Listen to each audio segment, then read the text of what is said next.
Jangan lupa subscribe YouTube channel Metro TV News dan jangan lupa nyalakan notifikasinya. Anda kembali di Newsline pemirsa. Institut Teknologi 10 November atau ITS Surabaya, Jawa Timur ini merancang sebuah mobil listrik dengan kemampuan autopilot. Ya, mobil pintar yang diberi nama iCar ini dapat berjalan sendiri tanpa pengemudi. iCar merupakan prototipe mobil listrik otonom, yakni mobil listrik yang dapat berjalan sendiri tanpa pengemudi. Mobil berjalan dengan bantuan teknologi kecerdasan buatan atau artificial intelligence (AI). iCar dilengkapi dengan berbagai sensor yang dapat berfungsi secara otonom. Salah satunya berjalan dan berhenti di halte tertentu dan dapat dipanggil untuk menuju halte atau lokasi tertentu. Mobil pintar yang diberi nama Intelligent Car atau iCar ini sejatinya adalah kendaraan listrik berbasis mobil golf yang diubah dengan menambah jumlah sensor elektronik. Mobil ini juga memanfaatkan teknologi berbasis internet, pemanfaatan Global Positioning System atau GPS hingga kamera dengan resolusi tinggi. Awal tahapnya ini nantinya iCar akan dijadikan mobil komuter di dalam area kampus.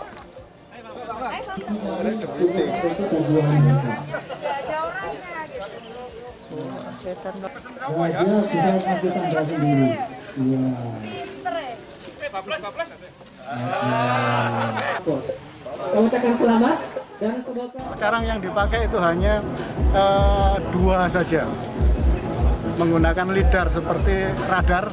Ya. Jadi ada GPS-nya hanya untuk melihat rute. Sesungguhnya tidak menggunakan 5G, tidak apa-apa. Ya untuk yang ini, karena menggunakan GPS untuk menggambar rutenya, kemudian untuk berjalan menggunakan sensor radar tadi.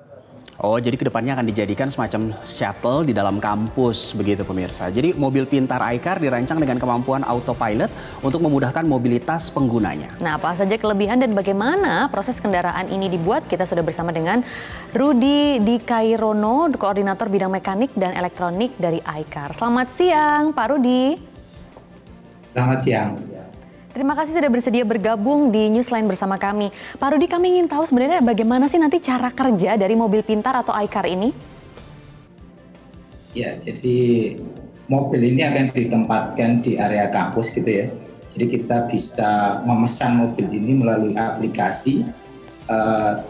Aplikasinya ini terhubung langsung dengan mobilnya. Kita berada di stasiun mana gitu, kita pilih posisi kita, kemudian mobil akan datang, kemudian kita naik, kemudian kita menentukan tujuan kita ke stasiun mana, mobil akan mengantarkan kita ke stasiun tujuan kita. Baik Pak, sebelum saya tanya nih sebenarnya siapa yang bikin, tapi saya mau tanya update-nya dulu. Jadi sejauh ini aplikasinya sudah dipakai apakah semua mahasiswa ITS, dosen dan juga karyawan atau bagaimana perkembangannya?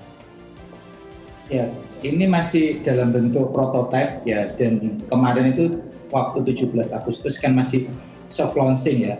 Jadi launchingnya sendiri itu nanti bertepatan dengan ulang tahunnya ITS 10 November, itu baru akan digunakan secara umum.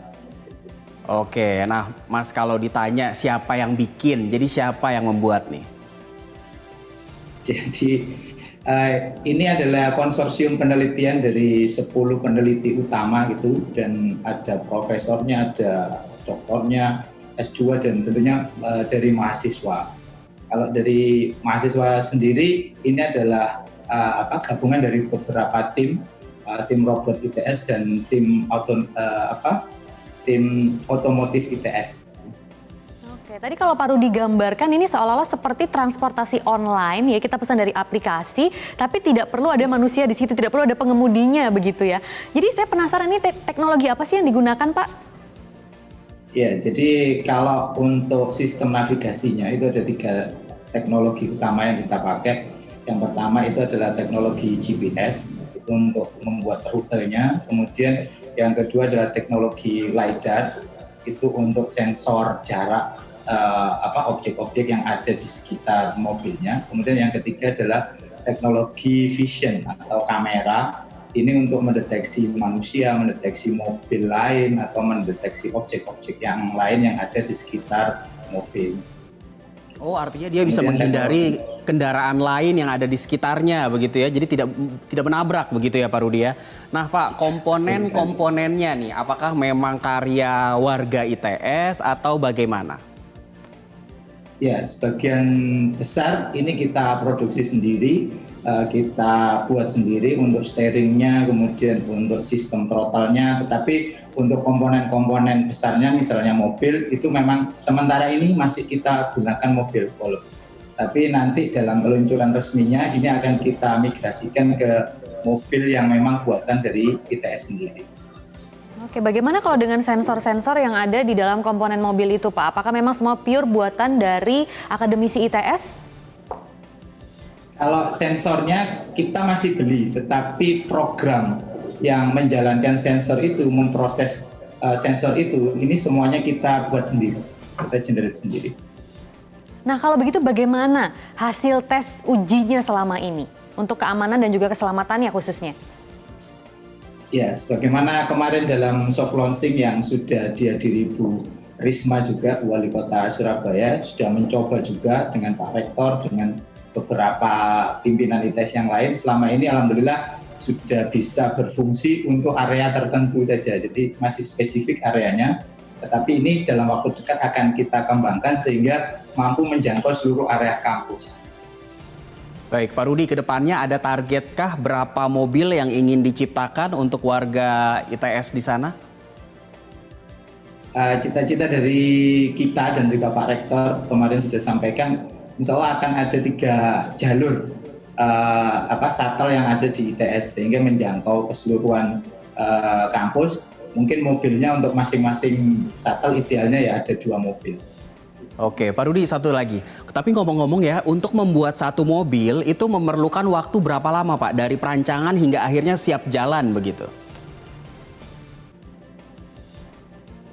Yang sudah kita gunakan untuk mobil ini, yang prototipe ini, itu 60 bulan.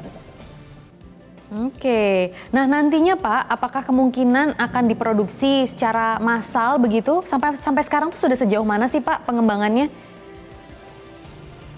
Kita sudah punya prototipe ini siap untuk diuji dan jika hasil ujinya lolos gitu ya, dinyatakan lolos, maka kita akan siap untuk produksi massal.